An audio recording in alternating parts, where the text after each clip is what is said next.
നമ്മളൊക്കെ ജീവിതത്തിൽ ഒരേ കാര്യം ആണ് ആഗ്രഹിക്കുന്നത്, അല്ലെ? നമ്മളെല്ലാവരും ജീവിതത്തിൽ ഒരേ കാര്യമാണ് ആഗ്രഹിക്കുന്നത്. അതിന്റെ പേര് പറയാവോ?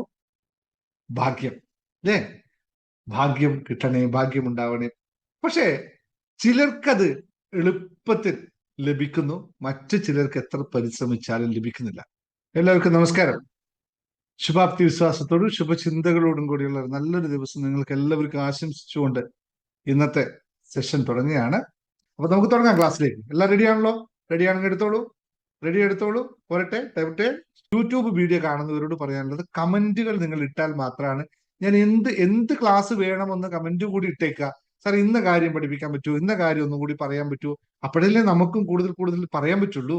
ഇത് അല്ലെങ്കിൽ നമ്മുടെ ചിന്തയിൽ വരുന്ന മാത്രമല്ലേ ഇവിടെ പഠിപ്പിക്കാൻ പറ്റുള്ളൂ. അപ്പൊ നിങ്ങളുടെ ആവശ്യം എന്താണ് അതൊന്ന് കൃത്യമായി പറ്റൂ. അപ്പോ ഒറ്റ കാര്യം മാത്രം ചോദിച്ച് പോകാൻ നിങ്ങൾ ഉത്തരം പറയാൻ തയ്യാറാവുക. വളരെ സോഫ്റ്റ് ആയിട്ട്, വളരെ കൂളായിട്ട് ചോദിക്കാണ്.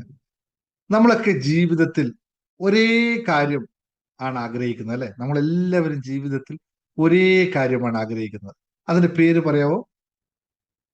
നിങ്ങളും ഞാനും ഒക്കെ അത് ലഭിക്കണേ, അത് ലഭിക്കണേ, അത് ലഭിക്കണേ എന്ന് ആലോചിച്ച് നടക്കട്ടെ, അല്ലെ? അതുകൊണ്ടാണല്ലോ നിങ്ങൾ ലോട്ടറി ടിക്കറ്റ് ഒക്കെ എടുക്കുന്നത്. അതിന്റെ പേരെന്താണ്? ഭാഗ്യം. അല്ലേ? ഭാഗ്യം കിട്ടണേ, ഭാഗ്യം ഉണ്ടാവണേ. പണമല്ല, ഭാഗ്യം, ഭാഗ്യം, ഭാഗ്യം എന്ന് ആലോചിച്ചാൽ നടക്കണം. പണമൊക്കെ ഭാഗ്യത്തിന് മാത്രമേ, എനിക്ക് ഭാഗ്യം ഉണ്ടായിരുന്നെങ്കിൽ ഞാൻ രക്ഷപ്പെട്ടേനെ എന്ന് പറയുന്നല്ലേ? ആണോ? റൈറ്റ്. അപ്പോ പക്ഷേ ചിലർക്കത് എളുപ്പത്തിൽ ലഭിക്കുന്നു, മറ്റു ചിലർക്ക് എത്ര പരിശ്രമിച്ചാലും ലഭിക്കുന്നില്ല. ഇത് സത്യമല്ലേ? ഞാൻ പറയുന്ന കാര്യം സത്യമാണെങ്കിൽ നിങ്ങൾ താഴെ കമന്റ് എടുക്കണേ. ഞാൻ പറയുന്നത് കറക്റ്റ് ആണെങ്കിൽ റോങ് ആണെന്ന്. യൂട്യൂബ് കാണുന്നവരും ഫേസ്ബുക്ക് കാണുന്നവരൊക്കെ ടൈപ്പ് ചെയ്യുക, ഞാൻ പറയുന്നത് കറക്റ്റ് ആണ്. നമ്മൾക്ക് എല്ലാവരും ഭാഗ്യത്തിന്റെ പിറകെയാണ്, ഭാഗ്യം വേണം എന്ന് ആഗ്രഹിച്ച് നടക്കുന്നവരാണ്. പക്ഷെ ചിലവർക്കെല്ലാം ഭാഗ്യം ലഭിക്കുന്നുണ്ട്, എളുപ്പത്തിൽ കിട്ടുന്നു, മറ്റു ചിലവർക്ക് കിട്ടുന്നേയില്ല. എന്തുകൊണ്ടായിരിക്കും അത്? എന്തുകൊണ്ടാണ് നിങ്ങൾക്ക് തോന്നിയിട്ടുണ്ടോ? ചിലർക്കെല്ലാം എളുപ്പത്തിൽ നടക്കുന്നത് എന്തുകൊണ്ടാണ്, ചിലവർക്ക് അത് നടക്കാത്തതിന് കാരണം എന്തായാലും? യെസ്, യെസ്, അത്. അപ്പോ ഭാഗ്യം എന്ന് പറയുന്നത് യാദൃച്ഛികമായി സംഭവിക്കുന്ന ഒന്നാണോ അല്ലയോ എന്നുള്ളതാണ് ചോദ്യം. ആണോ? ഭാഗ്യം എന്ന് പറയുന്നത് യാദർച്ഛികമായി സംഭവിക്കുന്നതാണോ അല്ലെ? ഇതിനു മുമ്പ് ഇതിന്റെ വീഡിയോ ഇതേപോലുള്ള കാര്യം ചെയ്തിട്ടുണ്ട്. വീഡിയോ കണ്ട ഓർമ്മയുണ്ടെങ്കിൽ പറയുക. ഇതേപോലെ ക്ലാസ് എടുത്തിട്ടുണ്ട്. ഭാഗ്യം എന്നത് യാദർച്ഛികമായ ഒന്നല്ല എന്ന് തിരിച്ചറിയുക. അത് ഒരു എനർജി അലൈൻമെന്റ് ആണ് എന്ന് തിരിച്ചറിയുക. നമ്മളുടെ മനസ്സിന്റെ തരംഗം, വൈബ്രേഷൻ, യെസ്, കറക്റ്റ്, വൈബ്രേഷൻ ശരിയായ രീതിയിൽ യൂണിവേഴ്സിലെ ഫ്രീക്വൻസിയോട് ഒത്തുചേരുമ്പോൾ ഭാഗ്യം തുറക്കുന്നു എന്നുള്ളതാണ് ശരിയായ അർത്ഥം. അപ്പോ ഭാഗ്യം എന്ന് പറയുന്നത് നമ്മളുടെ ഫ്രീക്വൻസിയെ, നമ്മുടെ വൈബ്രേഷനെ ആ തലങ്ങളിലേക്ക് എത്തുക എന്നുള്ളത്. 1 കോടിയുടെ ലോട്ടറി അടിക്കുന്നയാളുടെ യഥാർത്ഥത്തിൽ ഭാഗ്യം അയാൾക്ക് സംഭവിച്ചു എന്ന് പറയുന്നത് 1 കോടിയുടെ ആ എനർജി തരംഗത്തിലേക്ക്, ആ പോർട്ടലിലേക്ക്, ആ ഫ്രീക്വൻസിയിലേക്ക് അയാളുടെ തരംഗം ഒത്തുചേർന്നു എന്നുള്ളതാണ് അതിന്റെ മറ്റൊരു രൂപത്തിൽ പറഞ്ഞത്. ഫ്രീക്വൻസി, വൈബ്രേഷനുമായിട്ട് സംസാരിച്ചു കഴിഞ്ഞാൽ അങ്ങനെയാണ്. അപ്പോ നിങ്ങൾക്ക് ഇത് കറക്റ്റ് ആണ്, നിങ്ങൾക്ക് എല്ലാവരും അംഗീകരിക്കുന്നുണ്ടല്ലോ? എല്ലാവരും ഇത് അംഗീകരിക്കുന്നുണ്ടോ?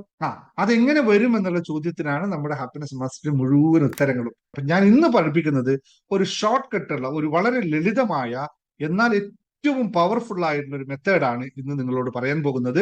നിങ്ങൾക്ക് അറിയുന്ന ഒരു കാര്യം തന്നെയാണ്, അതിന് മറ്റു രൂപത്തിൽ പറയും.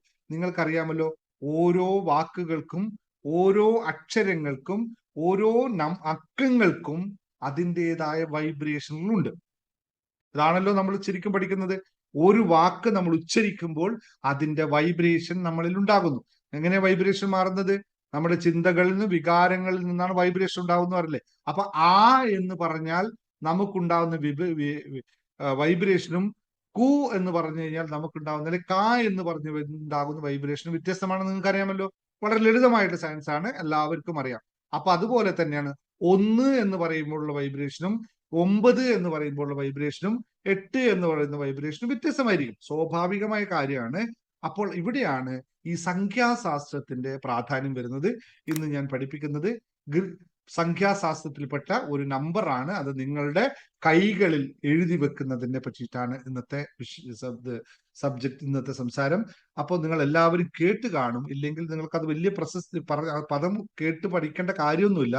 ഗർബോവി നമ്പേഴ്സ് എന്ന് പറഞ്ഞൊരു സിസ്റ്റം ഈ ലോകത്തുണ്ടായിരുന്നു. അത് ഗ്രിഗോറി എന്ന് പറയുന്ന ഒരു ഒരു എന്താ പറയാ ശാസ്ത്രജ്ഞൻ, റഷ്യൻ ന്യൂമറോളജിസ്റ്റ് ആണ്, ന്യൂമറൽ സയൻസ് ശാസ്ത്രജ്ഞന്റെ കണ്ടുപിടുത്തത്തിൽപ്പെട്ട നമ്പറുകളാണ് ഇത്. അതായത് ഭാഗ്യത്തിന്റെ തരംഗം ഉയർത്താനുള്ള ഒരു പ്രത്യേക നമ്പറുകളാണ് പ്രത്യേക നമ്പറുകളാണ് ഇവിടെ പറയുന്നത്. അത് നിങ്ങൾ മനസ്സിലോട് ചേർത്ത് വെച്ച് എഴുതി വെച്ചാൽ മാത്രം മതി. അത് എങ്ങനെ എഴുതുന്നതൊക്കെ ഇനിയുള്ള ക്ലാസ്സിലിരിക്കുക. അപ്പോൾ അത് കേൾക്കാനും അറിയാൻ താല്പര്യമുള്ളവരാണെങ്കിൽ താഴെ അവരവരെ പേരൊന്ന് എഴുതിക്കൊള്ളുക. അപ്പോൾ നിങ്ങൾക്ക് കിട്ടാൻ എളുപ്പമായിരിക്കും. അപ്പൊ ഇവിടെ മനസ്സിലാക്കേണ്ടത്, numbers are universal healing codes that align human consciousness with divine order എന്നാണ് പറയുക. അതായത് ഈ നമ്പേഴ്സ് എന്ന് പറയുന്നത് ഒരു ഹീലിംഗിന് ഉപയോഗിക്കുന്ന കോഡാണ്. ഞാൻ ഇനി വരും ക്ലാസ്സുകൾ ഹീലിംഗ് കോഡുകൾ, നമ്പേഴ്സ് മാത്രം പഠിപ്പിക്കുന്ന ക്ലാസ്സുകൾ ഉണ്ടാവാൻ പോകുന്നുണ്ട്. നമുക്ക് കാല് വേദനയുണ്ടോ, കൈവേദനയുണ്ടോ, മുട്ടുവേദനയുണ്ടോ, അല്ലെങ്കിൽ മറ്റ് പൈസ വരുന്നില്ല, ഇതിനെല്ലാത്തിനും നമ്പറുകളുണ്ട്. നമ്പറുകൾ ശരിക്കും പഠിച്ചു കഴിഞ്ഞാൽ അത് എഴുതി വെക്കേണ്ട ഭാഗങ്ങളുണ്ട്. അവിടെയൊക്കെ എഴുതി വെച്ചാൽ വളരെ കൃത്യമായി വർക്ക് ചെയ്യുന്നതായിട്ട് കാണാൻ പറ്റും. അപ്പൊ ഇവിടെ കൃത്യമായി മനസ്സിലാക്കേണ്ടത്, ഈ നമ്പർ സംഖ്യാശാസ്ത്രത്തിനനുസരിച്ച് അതിന്റെ എനർജി തരംഗങ്ങളിലേക്ക് നമ്മൾ എത്തിപ്പെടുമ്പോൾ നമ്മുടെ മനസ്സിനെയും ശരീരത്തെയും ജീവിതത്തെയും അത് സമതുലമാക്കി മാറ്റുന്നു എന്നുള്ളതാണ് തത്വം. അപ്പോൾ ഇവിടെ ശാസ്ത്രീയമായിട്ടുള്ള അല്ലെങ്കിൽ ആത്മീയമായിട്ടുള്ള വിശകലനം എന്ന് പറഞ്ഞു കഴിഞ്ഞാൽ ക്വാണ്ടം ഫിസിക്സ് പറയുന്ന ഒരു കാര്യമാണ് എവറിതിങ് ഈസ് എ വൈബ്രേഷൻ എന്നുള്ളത്. അത് തത്വമാണ്. എല്ലാം ഈ ലോകത്ത് വൈബ്രേഷനാണ്. അപ്പോൾ നമ്മുടെ ചിന്തകളും വികാരങ്ങളും തരംഗങ്ങളായിരിക്കും, യാതൊരു തർക്കമില്ല. അപ്പോൾ നമ്മൾ എത്ര ലക്കിയാണെന്ന് നിർണ്ണയിക്കുന്നത് നമ്മുടെ മൈൻഡിന്റെ വൈബ്രേഷൻ ഫ്രീക്വൻസി തന്നെ ആയിരിക്കുമല്ലോ. അപ്പോൾ ഭാഗ്യം ഒരാൾ ഇല്ല എന്ന് പറഞ്ഞു കഴിഞ്ഞാൽ അയാൾക്ക് എന്ത് സംഭവിക്കും? ഒന്ന് ടൈപ്പ് ചെയ്ത്. ഒരാൾ പറയണം അയ്യോ എനിക്ക് ഭാഗ്യമില്ല എന്ന് പറഞ്ഞാൽ അയാളുടെ അവസ്ഥ എന്തായിരിക്കും? എന്താണോ അയാൾക്ക് സംഭവിക്കുക? നിങ്ങൾ തന്നെ ഇത് ശ്രദ്ധിച്ച് നിങ്ങൾ ടൈപ്പ് ചെയ്ത് കമന്റ് ചെയ്യണം. ഭാഗ്യമില്ല എന്നാൽ ഒരാൾ പറഞ്ഞു കഴിഞ്ഞാൽ അയാൾക്ക് എന്താണ് സംഭവിക്കുക എന്ന് നിങ്ങൾക്ക് എല്ലാവർക്കും യൂട്യൂബ് വീഡിയോ കാണുന്നവരെല്ലാവരും കമന്റ് ചെയ്യുക.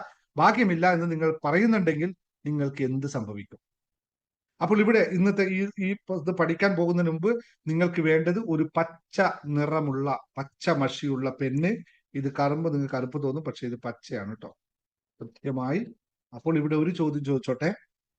ഇത് പച്ച പെന്നാണ്. ഒറ്റ ചോദ്യം ചോദിച്ചോട്ടെ. ഇവിടെ ഭാഗ്യമില്ലാത്ത എത്ര പേരുണ്ട്? ഒന്ന് പേര് ടൈപ്പ് ചെയ്യാവോ? ഭാഗ്യമില്ലാത്ത ആളുടെ പേരുകൾ ഒന്ന് ടൈപ്പ് ചെയ്യാവോ? ഉണ്ടെങ്കിൽ ഒന്ന് ടൈപ്പ് ചെയ്ത് എനിക്ക് കാണാൻ വേണ്ടിയിട്ടാണ്. Very good, brilliant students, congratulations. Okay, അപ്പോൾ നിങ്ങൾക്ക് വേണ്ടത് ഒരു പച്ച മഷിയുള്ള പേന, പിന്നെ നിങ്ങൾക്ക് ലെഫ്റ്റ് ഹാൻഡ് അത് ഉണ്ടല്ലോ. അപ്പൊ ലെഫ്റ്റ് ഹാൻഡ് ഇല്ലാത്തവർ എന്ത് ചെയ്യുമെന്ന് ചോദിച്ചാൽ നിങ്ങൾ റൈറ്റ് ഹാൻഡ് ഉപയോഗിച്ചോളൂ. ലെഫ്റ്റ് ഉണ്ടെങ്കിൽ അത് തന്നെ വേണം. അപ്പൊ ഒരു പെന്നും വേണം, ലെഫ്റ്റ് ഹാൻഡും വേണം, വേറെ ഒന്നും വേണ്ട. പിന്നെ ചൂണ്ടുവിരലായാലോ അല്ലെങ്കിൽ തമ്പ് വിരലായാലും കുഴപ്പമില്ല. ഇത് രണ്ടിൽ ഏത് വിരലായാലും നിങ്ങൾക്ക് കുഴപ്പമില്ല. ഇത് രണ്ടിൽ ഏത് ഒന്നില്ലെങ്കിൽ മറ്റത് ഉപയോഗിച്ചോളൂ. ഉണ്ടെങ്കിൽ നമുക്ക് ഇത് രണ്ടും ചേർന്ന് ഇവിടെ ഉപയോഗിക്കാം കേട്ടോ.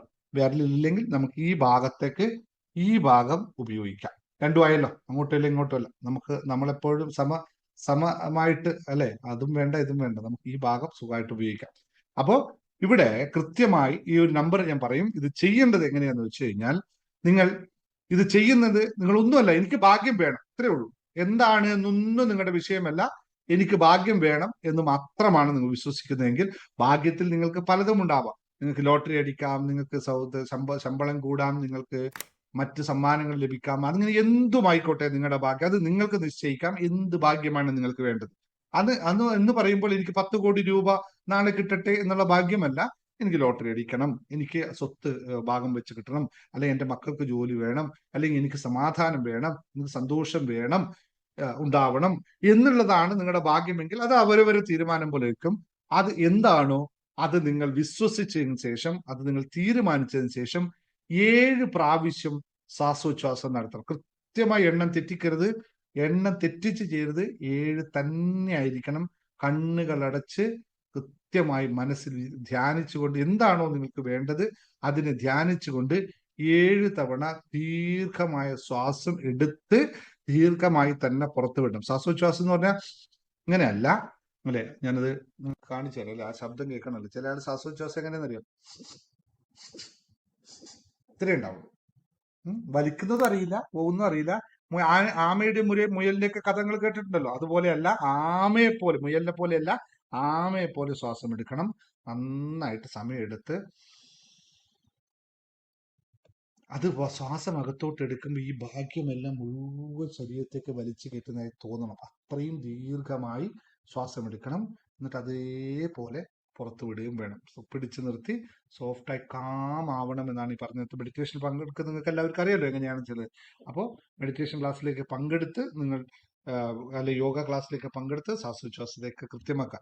അപ്പോൾ ഓരോ ശ്വാസത്തിലും നിങ്ങളുടെ ഭാഗ്യം എന്താണോ ഭാഗ്യം വേണ്ടത് അത് മുഴുവൻ നിങ്ങൾ ഉൾക്കൊള്ളണം. എന്നിട്ട് അത് കഴിഞ്ഞ് നിങ്ങളുടെ ശരീരം മുഴുവൻ നല്ല അവസ്ഥയിലേക്ക് എത്തുന്നതായിട്ട് നിങ്ങൾ പറയുക. എന്നിട്ട് നിങ്ങൾ മനസ്സിലാക്കുക. എന്നിട്ട് നിങ്ങൾ പറയുക, ഞാൻ പൂർണ്ണ ഭാഗ്യ, ഇത് എടുത്തു കഴിയുമ്പോൾ 7 കഴിഞ്ഞപ്പോഴേ നിങ്ങൾ പറയുക, ഞാൻ പൂർണ്ണ ഭാഗ്യവതിയാണ്. എഴുതി വെക്കുന്നുണ്ട്, അല്ലെങ്കിൽ ഇങ്ങനെ എഴുതിക്കോളൂ കൃത്യമായിട്ട്. എനിക്ക് എല്ലാം ദൈവിക അനുഗ്രഹങ്ങൾ ലഭിക്കുന്നു. എനിക്ക് എല്ലാ ദൈവിക അനുഗ്രഹങ്ങളും ലഭിക്കുന്നു. ഞാൻ ഭാഗ്യവതിയാണ്, അല്ലെങ്കിൽ ഭാഗ്യവാനാണ്, സമൃദ്ധിയുള്ളവനാണ്, അല്ലെങ്കിൽ സമൃദ്ധിയുള്ളവളാണ്. എനിക്ക് എല്ലാ ദൈവിക അനുഗ്രഹങ്ങളും ലഭിക്കുന്നു. ഞാൻ ഭാഗ്യവതിയാണ്, ഭാഗ്യവാനാണ്, അല്ലെങ്കിൽ അതുപോലെ തന്നെ ഭാഗ്യവതിയാണ്, ഭാഗ്യവാനാണ്. ഞാൻ സമൃദ്ധിയുള്ളവനാണ്, സമൃദ്ധിയുള്ളവളാണ്. ഇത് എഴുതി വെച്ചിട്ടുണ്ടാവും നിങ്ങൾ. ഇത് കഴിഞ്ഞ ഉടനെ നിങ്ങൾ ചെയ്യേണ്ടത്, ഇത് ചെയ്ത ഉടനെ തന്നെ നിങ്ങൾ കൈ നിങ്ങളുടെ ഹൃദയത്തിലേക്ക് വെക്കുക. എന്നിട്ട് ഭാഗ്യം ശരിക്കും നിങ്ങൾ ഫീൽ ചെയ്യുക. ഹൃദയത്തിലേക്ക് കൈവച്ചതിന് ശേഷം ഭാഗ്യം നിങ്ങൾക്ക് വരുന്നത് ഫീൽ ചെയ്യുക. നല്ല അബൻഡൻസ് ആയിട്ടുള്ള ഒരു അവസ്ഥ നിങ്ങൾ ഫീൽ ചെയ്യുക. നന്നായിട്ട് കൃത്യമായി ഫീൽ ചെയ്യുക. എന്നിട്ട് അതിനൊക്കെ നന്ദി മനസ്സിൽ വരിക. Thank you universe, thank you ദൈവത്തിനോ യൂണിവേഴ്സിനോ അല്ലെങ്കിൽ അച്ഛനോ അമ്മയ്ക്കോ ഗുരുക്കന്മാർക്കോ ആർക്കൊക്കെ നിങ്ങൾ നന്ദി പറയണം. അത് മുഴുവൻ വെച്ച് നന്ദി, എനിക്കിത് ലഭിച്ചതിന്, ഭാഗ്യം ലഭിച്ചതിന് നന്ദി എന്ന് ശരിക്കും നിങ്ങൾ പറയുക. അതിനുശേഷം നന്ദി പറഞ്ഞു. അപ്പൊ നിങ്ങൾക്ക് നന്നായിട്ട് നിങ്ങൾ ഫീൽ ചെയ്തു. നന്ദി പറഞ്ഞതിന് ശേഷം ഈ പെണ്ണെടുത്തിട്ട് നിങ്ങൾ ഇവിടെ ഈ നമ്പർ എഴുതി വെക്കുക. നമ്പർ എഴുതി വെച്ചോളൂ.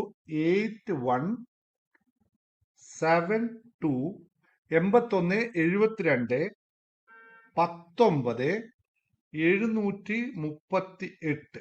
ഇങ്ങനെ നമ്പർ ഇവിടെ ചെറുതായിട്ടോ വലുതായിട്ടോ എഴുതി വെച്ചോ. നിങ്ങൾക്ക് ഞാൻ കുറച്ച് വലുതായിട്ട് നിങ്ങൾക്ക് എഴുതി കാണിച്ചിട്ട് ഇതിങ്ങനെ എഴുതി വെച്ചോളുക.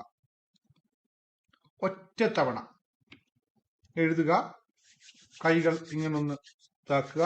മായില്ല. റബ്ബർ കുറച്ച് മാർക്കർ ആണെങ്കിൽ മായില്ല. മറ്റേ പേനാണെങ്കിൽ ചിലപ്പോൾ മാഞ്ഞു പോകും. കുഴപ്പമില്ല, മാഞ്ഞാലും കുഴപ്പമൊന്നുമില്ല. ഇതിങ്ങനെ എഴുതി വെച്ചേക്കുക. ഓക്കെ, ഇത്രയുമാണ് നിങ്ങൾ ചെയ്യേണ്ടത്. ഇപ്പോൾ നിങ്ങളുടെ അവസ്ഥ എന്താണെന്ന് ടൈപ്പ് ചെയ്യാവോ?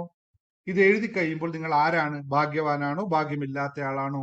ഒന്ന് ടൈപ്പ് ചെയ്യാവോ? നിങ്ങളിപ്പോൾ എഴുതി കഴിഞ്ഞു. നിങ്ങളിപ്പോൾ ഭാഗ്യമുള്ള ആളാണോ ഭാഗ്യമില്ലാത്ത ആളാണോ? Yes or why. യെസ്, ഭാഗ്യമുള്ളവരാണ് യെസ് എന്ന് എഴുതൂ. ഭാഗ്യമില്ലാത്തവരാണെങ്കിൽ നോ എന്ന് എഴുതൂ. അപ്പോ പക്ഷെ ഇത് തീർന്നില്ല എവിടെയും. ഇത് ഒരു ദിവസം 3 തവണ നിങ്ങൾ എഴുതണം. ഈ ഞാനിപ്പോ പറഞ്ഞ കാര്യം 3 തവണകളായിട്ടാണ് നിങ്ങൾ എഴുതേണ്ടത്. രാവിലെ, ഉച്ചയ്ക്ക്, രാത്രി. രാവിലെ എഴുന്നേറ്റ ഉടനെ മെഡിറ്റേഷൻ ചെയ്യുന്നവർ മെഡിറ്റേഷൻ കഴിഞ്ഞ ഉടനെ എഴുതുക. രാത്രി മെഡിറ്റേഷൻ ഉണ്ടെങ്കിൽ മെഡിറ്റേഷൻ കഴിഞ്ഞ് ഉറങ്ങാൻ പോകുമ്പോൾ എഴുതിയിട്ട് കയ്യിൽ വെച്ചിട്ട് പോവുക. അപ്പൊ നിങ്ങൾ ചോദിക്കും, രാവിലെ എഴുതിയത് മാഞ്ഞു കഴിഞ്ഞില്ലെങ്കിലോ എന്ന്. ഒരു കുഴപ്പമില്ല, അതിന് മുകളിൽ തന്നെ എഴുതിക്കോളൂ. അതുമല്ല, അത് ഉച്ചയ്ക്ക് എഴുതുമ്പോൾ രാവിലെ എഴുതിയത് മായാതെ നിൽക്കുന്നുണ്ടെങ്കിൽ നിങ്ങൾ എഴുതിയതായിട്ട് സങ്കല്പിച്ചാൽ മതി. അക്ഷരം അവിടെ തന്നെ ഉണ്ടാവും അല്ലെ. നിങ്ങൾ പേന എടുത്തോളുക, എഴുതുന്നതായിട്ട് വെക്കുക. അപ്പൊ 8 ഇങ്ങനെ കാണാം. ഇപ്പൊ ഇത് മാഞ്ഞിട്ടില്ല എന്റേത്.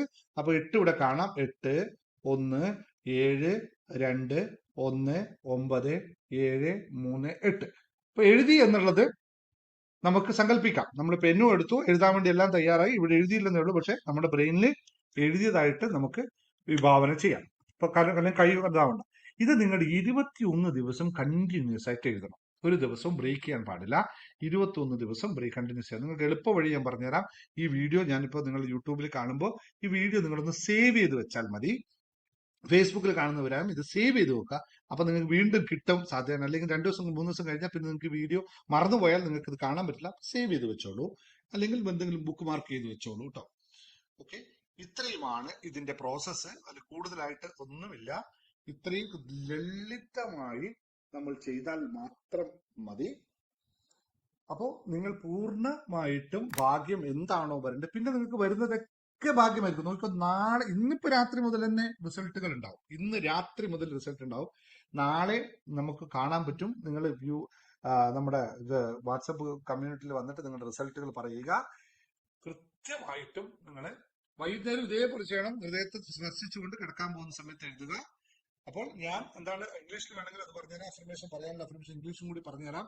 I am in flow I am in divine flow, luck and success naturally comes to me എന്നാണ് ഇത്. I am in divine flow, luck and success naturally come to me എന്നുള്ളതാണ് മലയാളത്തിൽ ഇംഗ്ലീഷിലുള്ള വാക്ക് പറയാൻ പറഞ്ഞത്. മലയാളം ഞാൻ നേരത്തെ പറഞ്ഞു. അപ്പൊ ഇത്രയുമാണ് നിങ്ങൾ ചെയ്യേണ്ടത്.